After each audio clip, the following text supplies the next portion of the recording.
പറഞ്ഞിട്ടില്ല. ഞങ്ങൾ വരുന്നതോടുകൂടെ ഈ പ്രശ്നങ്ങളൊക്കെ ശരിയാവുമെന്നെങ്ങനെ പറയാ? ശരിയല്ല. സമസ്തയിലെ മുഖപത്രത്തിനകത്ത് അങ്ങനെ അഭിപ്രായമുള്ളത് എന്താ കുഴപ്പമില്ല? സമസ്ത UDFൻ്റെ ഘടകകക്ഷിയൊന്നുമല്ലല്ലോ. അവർക്ക് അഭിപ്രായം പറയാലോ. അവരഭിപ്രായം തീർച്ചയായിട്ടും പറയും.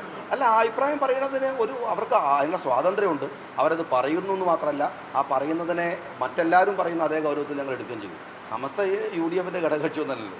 അതുകൊണ്ട് ഞങ്ങളിപ്പോൾ ചന്ദ്രികല വന്നതെങ്കിൽ ഞാൻ മറുപടി പറയണം. പക്ഷേ അതിൽ സുപ്രഭാതത്തിൽ വരുന്നതിൽ ഞാൻ അങ്ങനെ പറയേണ്ട കാര്യമില്ല. അല്ല, തീർച്ചയായിട്ടും ഞാനൊരു കാര്യം പറയാം. 102 സീറ്റ് എന്ന് പറയുന്നത് ഞങ്ങൾ 10 വർഷക്കാലമായി ഉയർത്തുന്ന രാഷ്ട്രീയ പ്രശ്നങ്ങൾക്ക് ജനങ്ങൾ തന്നിട്ടുള്ള ഒരു ഉത്തരവാദിത്വമാണ്. ആ ഉത്തരവാദിത്വത്തെ ഒരൊറ്റ മാസം കൊണ്ട് അല്ലെങ്കിൽ ഒരു 2 മാസം കൊണ്ട് അതിനെ മുഴുവൻ മറികടന്ന് മുമ്പോട്ട് പോകാനുള്ള മാജിക്കൊന്നും ഞങ്ങളുടെ കയ്യിലില്ല. ഞങ്ങൾ ഘട്ടം ഘട്ടമായി ഞങ്ങൾ എന്തായിരുന്നു ഉയർത്തിയ രാഷ്ട്രീയ പ്രശ്നങ്ങൾ, ആ പ്രശ്നങ്ങളിലേക്ക് വരും. ഞാൻ ഒറ്റ കാര്യം പറയാം. കേരളത്തിലെ വികസനവുമായി ഞങ്ങൾ ഉയർത്തിയ ഒരുപാട് രാഷ്ട്രീയ പ്രശ്നമുണ്ട്. ഞങ്ങൾ ബജറ്റ് അവതരിപ്പിക്കാൻ പോവുകയാണ്. ആ ബജറ്റ് UDFൻ്റെ പുതിയ ബജറ്റല്ല. നിങ്ങൾക്കറിയാലോ, നിലവിലുള്ള ബജറ്റിനകത്ത് ചെറിയ കറക്ഷൻസ് മാത്രമേ ഞങ്ങൾക്ക് പറ്റുള്ളൂ. അതിനപ്പുറത്ത് അവരനുവദിച്ച ഫണ്ടിൻ്റെ ഒരടി പോലും ഞങ്ങൾക്ക് അപ്പുറം വെക്കാൻ കഴിയില്ല. ആ ലിമിറ്റേഷൻസൊക്കെ ഗവൺമെൻറ്റിനുണ്ട്. ഒരു ഗവൺമെൻറ്റിന് ഉണ്ടാകുന്ന പ്രശ്നങ്ങൾ അതാണ്. അതുകൊണ്ട് ഒരു മാസം കൊണ്ട് കേരളം മുഴുവൻ മാറി LDF പോകുന്നതോടുകൂടി ഞങ്ങൾ ഭയങ്കരമായിട്ട് ഇതാ വന്നിരിക്കുന്നു എന്നൊന്നും അവകാശവാദങ്ങൾ ഞങ്ങൾ ഉന്നയിക്കുന്നില്ല. ആ പ്രശ്നങ്ങളും ആ ഇഷ്യൂസുകളും അവർ വിന്യസിച്ചിട്ടുള്ള ഉദ്യോഗസ്ഥന്മാരൊക്കെ ഇപ്പോഴും അവിടെ കിടക്കുകയാണ്. ട്രാൻസ്ഫറുകളൊക്കെ പതുക്കെ നടക്കുന്നേ ഉള്ളൂ. ഇതൊക്കെ മാറ്റിക്കഴിഞ്ഞാൽ മാത്രമാണ് ഒരു UDFൻ്റെ പൂർണ്ണാർത്ഥത്തിലുള്ള മുന്നേറ്റത്തിനുള്ള സമയം ഞങ്ങൾക്ക് കിട്ടും. നിങ്ങൾ ചോദിക്കുന്നത് ഒരു 6 മാസം കഴിഞ്ഞാലും ആ ചോദ്യങ്ങൾ കുറേ കൂടെ റെലവൻ്റാണെന്ന് ഞാൻ വിചാരിക്കുന്നു. 2 മാസം കൊണ്ട് എന്ത് സംഭവിച്ചു എന്ന് ചോദിച്ചാൽ 2 മാസം കൊണ്ട് അതുമാത്രം എന്തെങ്കിലും സംഭവിക്കാനൊരു സമയം വേണ്ടേ? ആ സമയം ഞങ്ങൾക്ക് കിട്ടിയിട്ടില്ല എന്ന് ഞാൻ പറയുന്നത്. ഈ ഷാജിക പറഞ്ഞത് നേരത്തെ UDF അധികാരത്തിൽ വന്നാൽ ഈ PMC പദ്ധതി എടുത്ത് അറബിക്കടലിൽ എറിയും എന്നായിരുന്നു ഷാജിഖാന്റെ തന്നെ പ്രസംഗം. അതുണ്ടാകുന്നില്ല എന്നാണ് ഇപ്പോൾ വരുന്ന വിമർശനം. ഞാൻ പറഞ്ഞല്ലോ, അതിനുള്ള ഉത്തരം കൂടിയാണ് ഞാൻ പറഞ്ഞത്. അത് അറബിക്കടലിൽ ഇവിടുന്ന് പോയിട്ടൊന്നുമില്ല. ഈ ചില വാചകങ്ങളുടെ പ്രയോഗം വെച്ചിട്ട് ഒരു സർക്കാരിൻ്റെ ഒരു സാധനത്തെ ഞാനൊരു രാഷ്ട്രീയ പ്രസംഗത്തിന് അറബിക്കടലിൽ എറിയുന്ന പറഞ്ഞാൽ പിറ്റേന്ന് കൊണ്ടേറ്റ് ബുക്കെറിഞ്ഞാൽ പോരല്ലോ. ഇതിന് നടപടിക്രമങ്ങളില്ലേ? അപ്പോൾ ആ പ്രയോഗത്തെ എടുത്തിട്ട് ശിവൻകുട്ടി അദ്ദേഹത്തിൻ്റെ പോസ്റ്റിലിടുന്ന മാതിരി നിങ്ങൾ ചോദിക്കരുത്. അതൊക്കെ അതിൻ്റെ അർത്ഥം എന്താണ്? ഞങ്ങൾ PMCക്ക് എതിരാണെന്നാണ്. ഞങ്ങൾ പറഞ്ഞതിന് നിസ്സാരമൊക്കെയല്ല കേട്ടോ, ഞങ്ങളതിനെതിരാണെന്ന് അർത്ഥം. ആ അല്ലാന്ന് ഞാൻ പറഞ്ഞിട്ടില്ല. ഞങ്ങൾ വരുന്നതോടുകൂടെ ഈ പ്രശ്നങ്ങളൊക്കെ ശരിയാവുമെന്നെങ്ങനെ പറയാ? ശരിയല്ല. PMCയെ ഞങ്ങൾ അനുകൂലിക്കണമല്ലോ.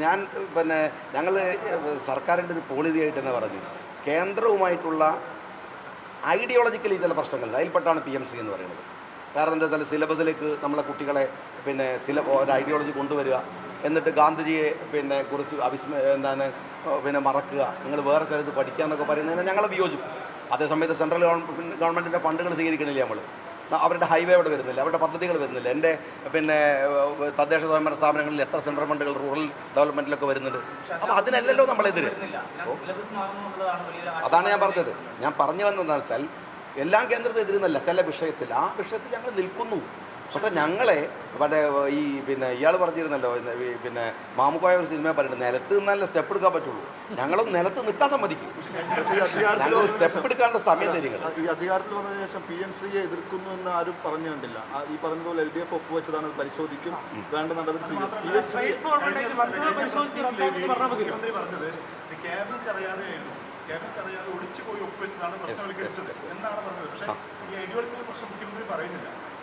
മുഖ്യമന്ത്രി പറഞ്ഞു മാത്രമല്ല, ഞങ്ങൾ ഒളിച്ചു വെച്ചു ഒപ്പുവെച്ചു എന്ന് പറഞ്ഞില്ല, ഒപ്പുവെച്ചു.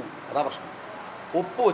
വെച്ചത് കേരളത്തിൻ്റെ മുഖ്യമന്ത്രി സഖാവ് പിണറായി വിജയൻ എന്നുള്ളതല്ല വിഷയം, വിദ്യാഭ്യാസ മന്ത്രി എന്നുള്ളതല്ല വിഷയം.